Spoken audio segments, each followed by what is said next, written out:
Alright guys. Alright. Huli reveal. Bangus. Ano? Ang lalaki.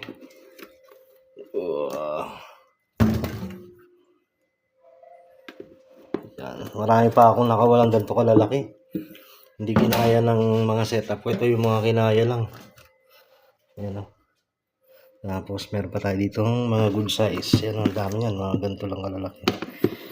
Yan. Ito yung malalaki 5. Yes. Yan guys o. Imagine nyo yung kamay ko gano'ng kalaki. Yan. 5 malalaki tapos mga good size. Mga good size. So yan. 5. So kung titimbangin siguro to 2 kilo. Nasa 2 kilo. Alright. Thank you Lord.